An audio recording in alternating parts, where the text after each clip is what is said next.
Hello everyone. Okay, so in this session, we are planning to cover basics of derivatives. We'll do some lights on what are forwards, what are futures, what are options, and if time permits, we'll talk about swaps. But our primary concentration will be on forward, futures, and options. So, what comes into your mind when you say derivatives? Dy by dx, right? It's just a what is a dy by dx? It's a rate of change of y with respect to x, right? Say dy by dt is rate of change of y with respect to time. So the same thing is true for derivatives. So these are the instrument who does not have its own value, but it derives its value from some other asset. Okay, I'll repeat one more time. To summarize, derivatives does not have its own value. It derives its value from some other thing. So it could be any. So that thing could be is an asset. So it could be anything. So we could have a derivatives which are based on assets like equities. Equity is an asset, right? Bond, currency, and so on. Okay, so now for derivatives, these are the examples of underlying asset. They do not have their own value. It derives its value from these assets. Now we'll see we'll see few of the examples of derivatives. So now if we'll see here asset could be commodity also. So we'll see why derivatives came into picture. See, for example, we talk about forwards. So forward is nothing but an agreement to buy or sell a particular security at a particular price on a particular date, or I would say the specified date. The more precise it will be, specified date. For this, we'll take one example. Say, for example, there is a person A.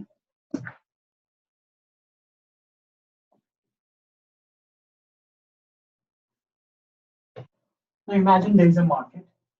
In this, we got an entity A and an entity B. Here, this person A is a farmer, say a potato farmer, and entity B is a factory which requires potato as raw material. Now, current price of potato is 50 rupees.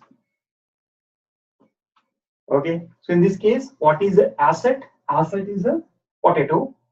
Current price of a potato is 50 rupees, or I would say the spot price. So when I say, often you will hear this terminology, spot price. So to relate this term, spot price, it means that, see, in this case, if the spot price or current price of the potato is 50 rupees, it means that anytime you can go to vegetable market and you can buy potatoes at 50 rupees. Okay. Now, this potato farmer, the harvest of the potato will be 3 months down the line. It means that, say, if today is 1st of January, the harvest of potato will come on 1st of April. Okay. And current price of the potato is 50 rupees. Same thing on reverse side is entity B. They will require potato on, for this, we are assuming that today is 1st of January, and this factory owner will require potatoes on, say, 1st of April. So here the harvest is on 1st of April. The farmer will be the harvest will come by 1st of April. Even raw material will require on 1st of April. Now, as a potato farmer, what is your biggest fear? Your fear could be, see, if I'm harvesting a potato, current price is 50 rupees. If price of potato falls down to 40 rupees, then I will get a lesser price than what it is today. So this is important. Today it is 50 and I got a fear for the future, right? Say if I'm planning to harvest 100 kg. Assumption is 100 kg I'm planning to harvest. So as a farmer, my fear is the price may go down after 3 months. Now, as a factory owner, what is my fear? Okay, as a factory owner, I could say that, okay, I'll be needing potatoes on 1st of April. What if the price of potato goes to 60? Then I have to buy potato, in this case, it's a commodity, at a higher price than what it is prevailing today, right? So everything we're talking about future. So this is same as futures only. So now, do you see some opportunity where both these entities could mitigate their risk? Right? Here, as a farmer, he is fearful that, okay, if the price may go down. Here, this factory may say price will go up. So here you could see that there is an opportunity. Both of them could enter into a contract. So what kind of contract it will be? They can enter into a contract which will say that, okay, for fuel will say that, okay, I will buy all your potatoes, 100 kg in this case. I will buy 100 kg of potato at rupees whatever is the agreed price. So in this case, both of them can agree for 50 rupees. So for this, we are assuming that both are okay with 50. Farmer is saying, okay, I am okay with current price of if it is prevailing after 3 months. Potato, this guy is also saying, I am okay with it. So what will be the attributes? They are saying, I am entering into a contract to buy 100 kgs of potato at rupees 50 on 1st of April. So do you see that? We have covered quantity, we have covered price, and we have covered date. So this is the precise definition, right? So again, you can have several attributes, but these are the 3 important attributes for a contract. Okay, so for forward, it's a contract or an agreement to buy or sell a security at a specified for a specified quantity and a specified price on a specified date. So this is just an example of a forward contract. So in this case, the contract has happened between the farmer and the factory owner, right? So it's a contract between 2 parties. There is nobody to monitor that, okay, the farmer is committing to his obligations or not, or the factory owner is committing to his obligations or not. There is no third party involved. So this kind of contract is called as it's the over the trade, over the counter trade, right? So when there is no exchange or no third party involved, if it is just between the 2 parties, so that kind of trade will be called as over the counter trade or an OTC trade. OTC. In this case, you could see that there is a risk of default. Let's say on 1st of April, farmer may say that, okay, I will not give you potatoes. Sorry. Or the factory owner may say that, okay, I will not take your potatoes. So there is that kind of risk we call as a default risk. So you could see that these kind of risks are prominent in over the counter trade. So this is a forward contract, which is a over the counter trade. So same thing if they do, the farmer and factory owner, with keeping exchange as the intermediary, In this case, it will be a commodity exchange, right? Because it's a commodity. If it is a stock, it would have become stock exchange. But if the same trade they do keeping exchange as the third party, then that will be called as exchange trade, right? So in this case, you could see that in case with exchange trade, the credit, that the default risk is not there, as exchange acts as a central counterparty. It takes the risk of default on itself. Just for simplicity, I'm saying that, but again, they will take margin from both the sides. That is some other scenario. So now, example is clear. Farmer and factory owner, they have entered a contract 100 kg at 50 rupees, and I will deliver on 1st of April. It's an example of a forward contract. So if it is done between them, no involvement of any third party, it's an OTC trade. If there is an involvement of exchange, it will be a exchange traded, and in that case, it will be called as futures.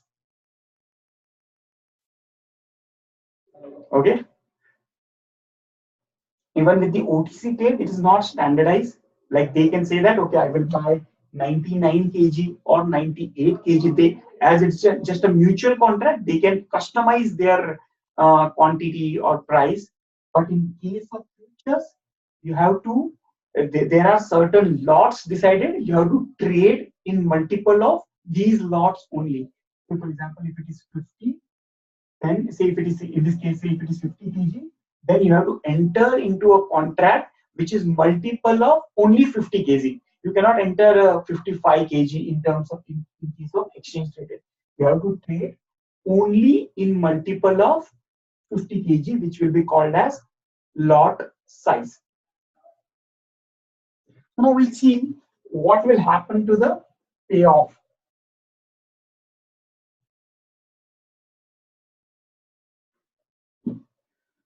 So in this case, on 1st of April, what will happen? Once the harvest is available for potato, the farmer will deliver the potatoes on 1st of April. So this will be called as physical settlement. Okay. So this will happen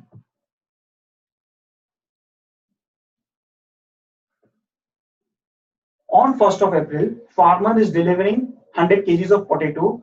So that's it. Trade is settled, and factory owner will give the payoff. So this is an example of a physical settlement, and there could be cash settlement also. So this is most prominent one, applicable for stock market or forex market. Now we'll see what is the cash settlement. So for this cash settlement, we'll take the same example. See if both of them have entered into a contract, say 100 kgs of potato at 50 rupees. Okay, so this will be our futures price.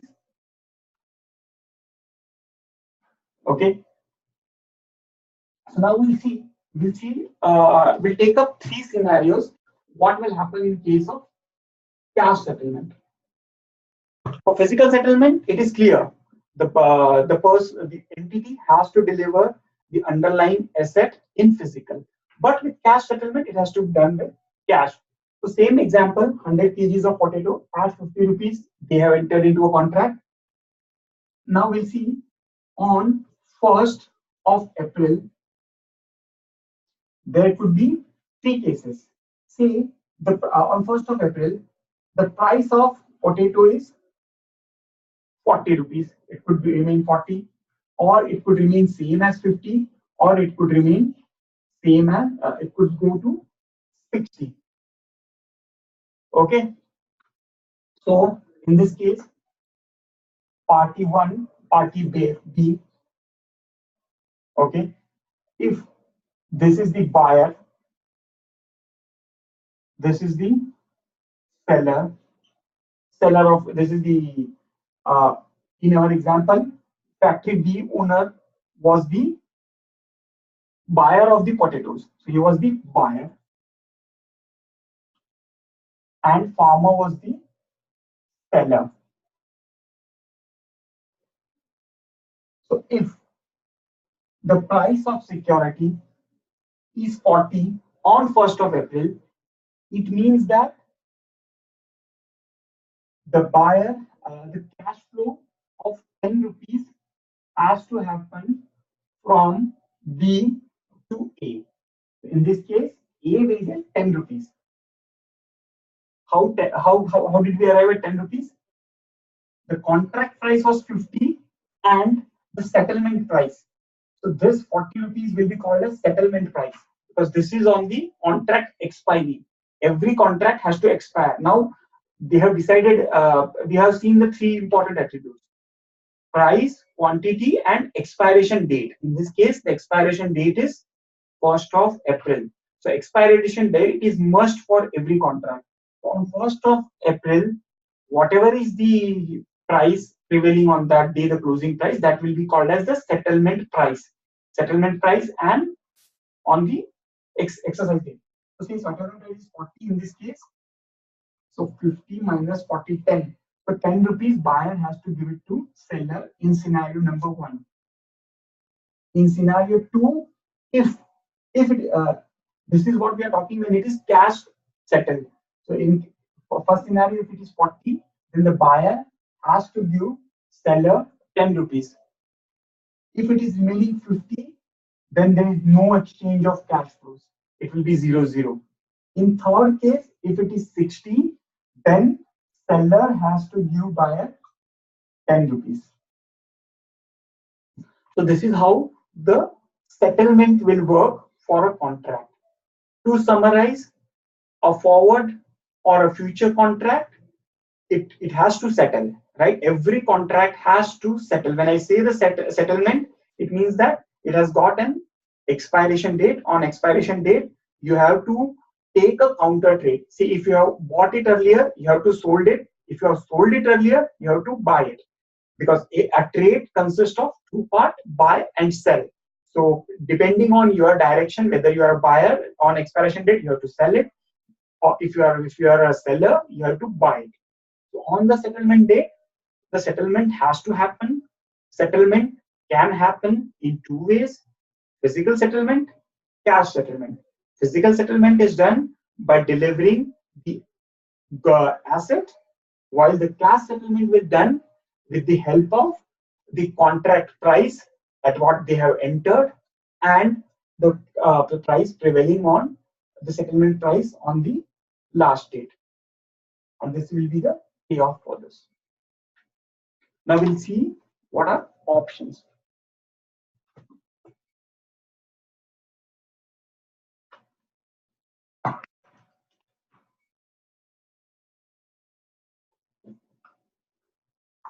So options, we got majorly two types: call and put. So when I see a call option is just a right to buy, but not the obligation. It means that you are saying, I got a right, I got the full right to purchase this asset, but if I decide not to buy it, then it's okay with me. So this is it as an option, as a call buyer, you are saying like that. I'll just take an example. See, if there is a security A, which is trading at 100 rupees. So then we got several attributes to options. So that part we'll cover it in advanced derivatives. But for the convenience, you can see that I'm saying that, okay, this stock is mine. If it goes, I'm buying this stock at, I say strike price is 100 rupees, 110. If you buy a call of strike price 110 rupees, it means that I am owning this stock at 110.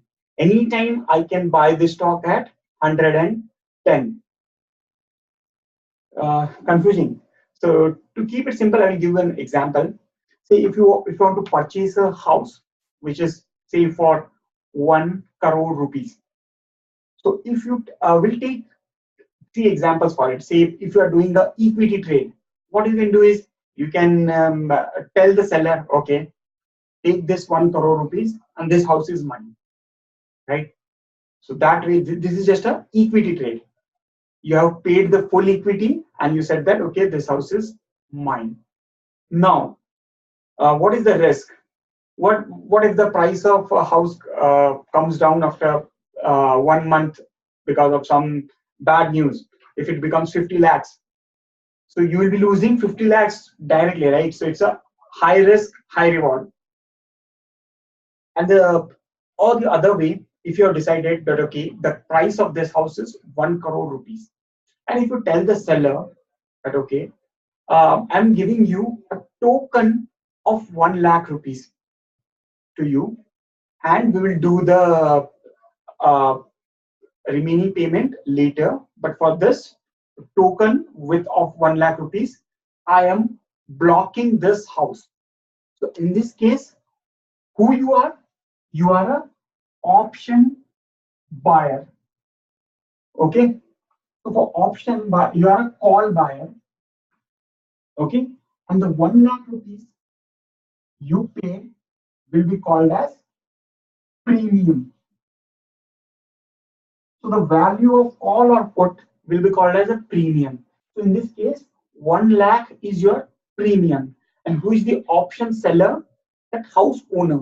So he has taken the premium of 1 lakh. Now, as an option buyer, what do you have?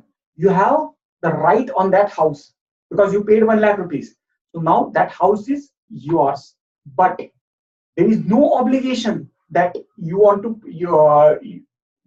if you want to cancel, you can cancel the purchase. So if you cancel the purchase, what is your loss? 1 lakh rupees what you have paid. So the scenario is you have paid 1 lakh rupees. It means that you have purchased a call on that house and you got the right. You are saying this house is mine, but not the obligation. Anytime you can say that, okay, I don't want to purchase this house. Take my 1 lakh with you. Okay. So in this case, what is your maximum risk?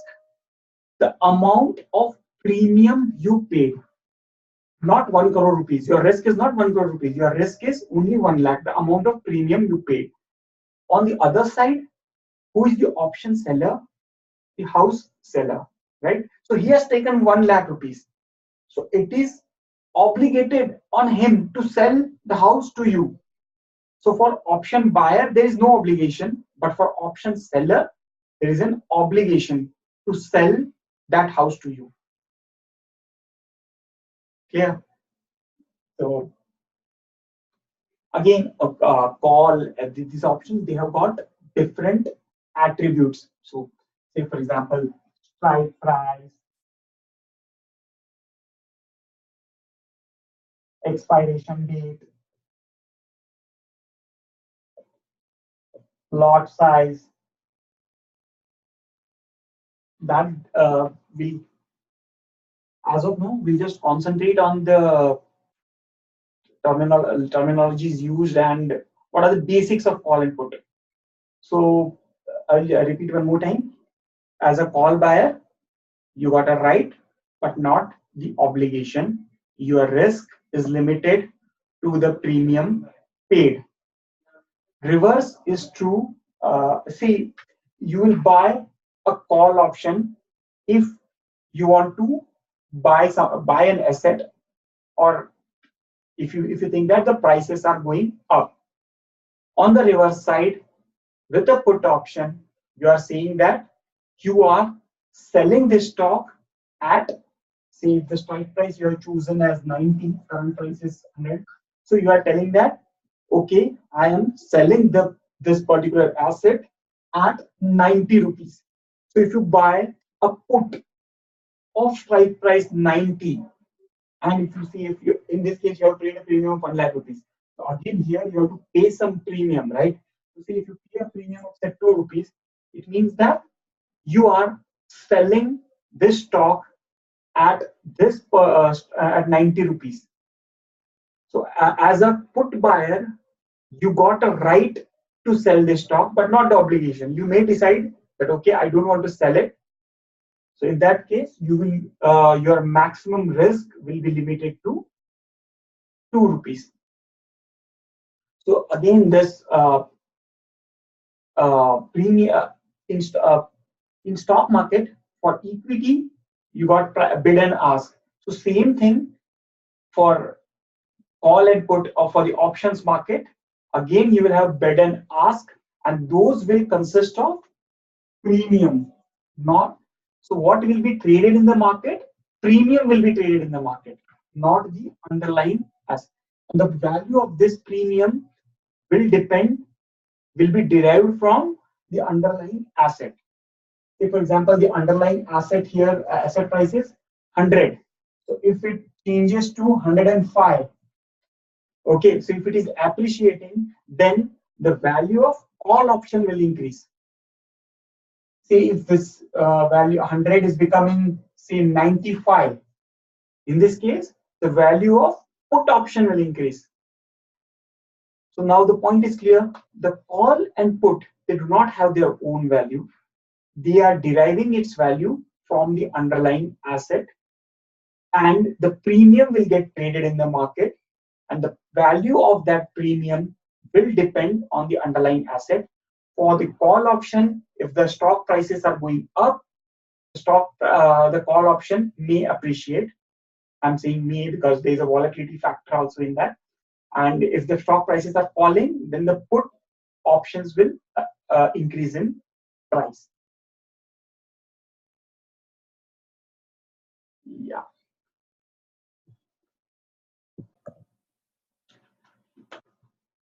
Okay, we'll see now a few of the option attributes. Lot size.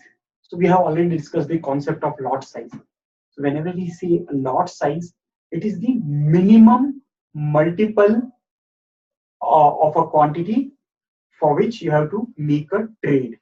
For example, if your lot size is 500, okay, then you have to choose quantity which is multiple of 500, say 500, 1000, 1500, 2000. Okay, you cannot choose something like 2221. Okay, this is not allowed. So the concept of lot size is you have to decide a quantity and you have to trade in multiple of that. And then the second one is exercise date and the expiration date. Again, derivatives are contract. So what are the three important attributes of a contract? Price, quantity, expiration date. So this is your exercise date. So even the call option, they are valid for a particular time only. Like say if you're buying a call option, it will have an expiration date. Say 30, it is valid only 31st of July 2017. That way. The third one is type. So we can have an American option or a European option. So now American option is you can exercise anytime. If your expiry date is if the contract expiry date is on 31st of July, and say if today is 1st of January, then with American option, say you can exercise it on 3rd of March, 4th of April, any time before 31st of July. But with European option, you can exercise the option only on 31st of July. When I say exercising the option, what does it mean? It means that, say, if there is a particular stock, okay, which is at 100 rupees, and if you have a call of 90 rupees with you, okay, and if you say that I want to exercise my call option today, so what does it mean? We have already seen that physical settlement and cash settlement. So in this case, it's an example of a cash settlement. So if your stock, the current price of the stock is 100, you have a call option of strike price 90, and if you see that, okay, I want to exercise this call. It means that you are buying at the end of the day, you are the owner of this stock at 90 rupees. So now you got a stock at 90 rupees, current price is 100 rupees. So you will get 10 rupees in your account as cash. So this is what I call as exercise. So in case of American, you can exercise on daily basis. Like say, if you are holding a call of 90 rupees and if you see that the price is 100 today, you can say, okay, I want to exercise, and you can book your 10 rupees cash. But with European option, you cannot do that on daily basis. You can exercise or you can end your contract only on the expiry. So upon exercise, what will happen? In case of call option, it will be exercised like your stock price, current price minus your strike price will be your payoff. If it is in negative, anyways, you don't have to pay the negative part, because you will lose only the premium part, because for 90 you might have paid some premium of 1 or 2 rupees, so only that part you will lose. But in case if you are into profit, say in this case, if your strike price is lower than the current price, once the expiration will exercise will happen, it will happen with this formula: your current market price minus strike price. If it is positive, that flow you will get it. If it is negative, then you will lose the negative part. You don't have to pay. You will be only losing the premium part. Say for example, if the call is 90 and if the stock current price is 80 rupees, and if you exercise it, so it will be 80 minus 90 minus 10. You don't have to pay minus 10. For 80 rupees, say 90 rupees, if you have paid a premium of 1 rupee, so your loss only be restricted to -1. As you have discussed earlier, that with option, your risk is limited to the premium paid. So with options as a call buyer, your risk reward is limited risk, unlimited reward. As you can see here, the strike price can go, if it goes to 200, you will get 110. So there is a unlimited reward for this. So this is just about American and European. And the premium, the price of the call or put will be called as a premium. And there are two types of vanilla options. This one, call and put. Now we'll briefly talk about swaps.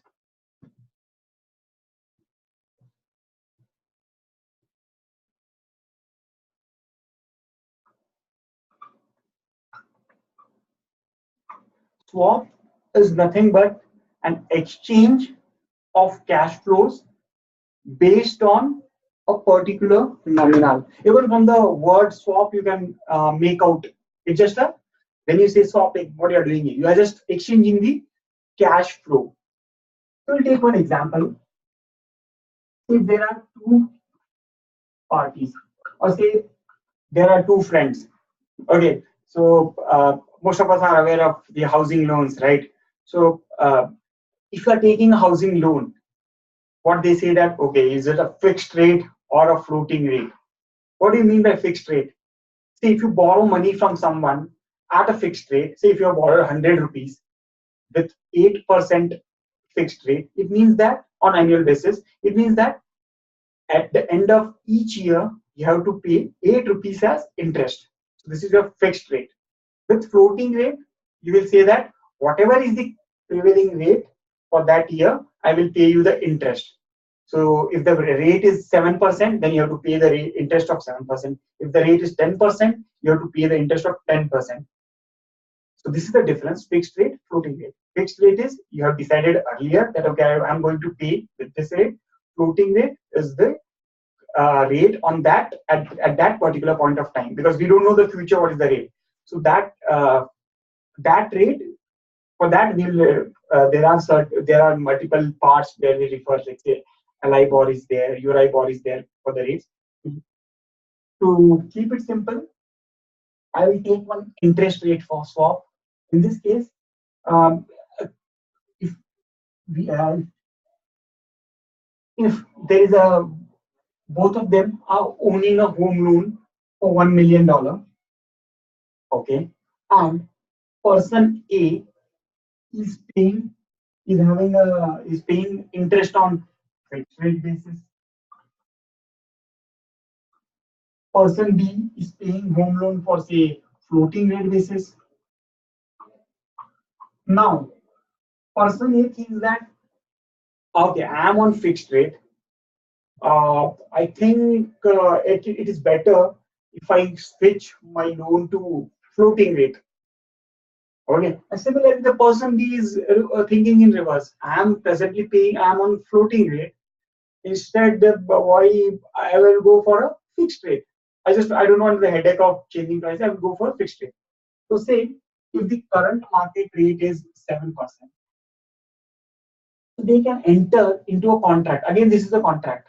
So with the contract, you got the expiry date also. And so with this, they are entering into a contract. They're saying that say today is 1st of Jan, and the contract is valid till say 31st of March. It's saying that okay, on 31st of March, person is saying to be I will pay you the floating rate, whatever is the applicable on 31st of March. So this X is not known because X will be the settlement rate on 31st of March. And person B is saying that I will pay. So in this case, it's a swap contract where person A says that I will pay you the floating rate based on floating rate on 31st of March, and person B is saying I will pay you the fixed rate of say 7%.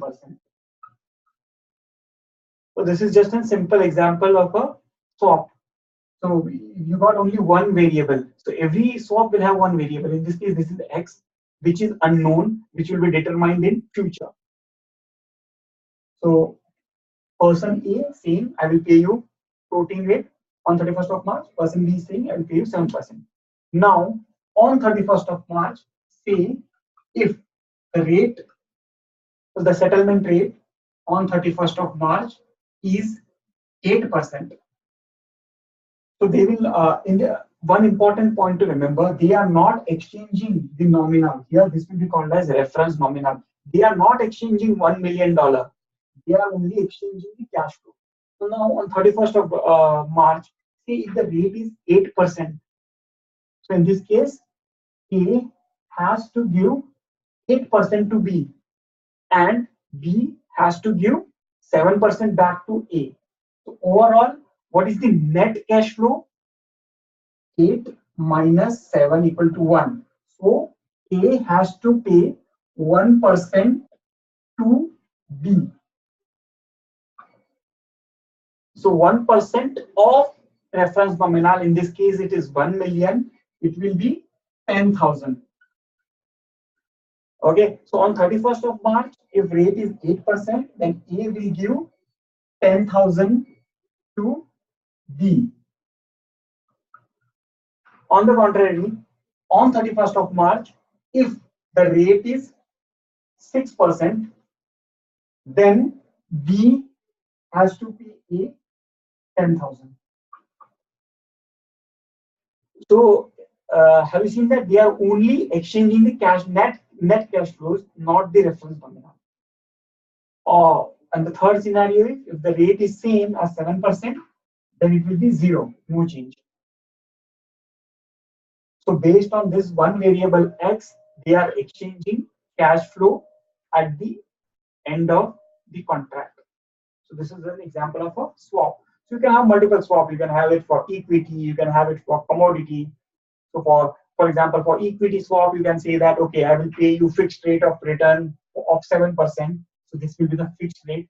And you have to pay me back the percentage based returns based on a particular index, FTSE or NASDAQ, anything.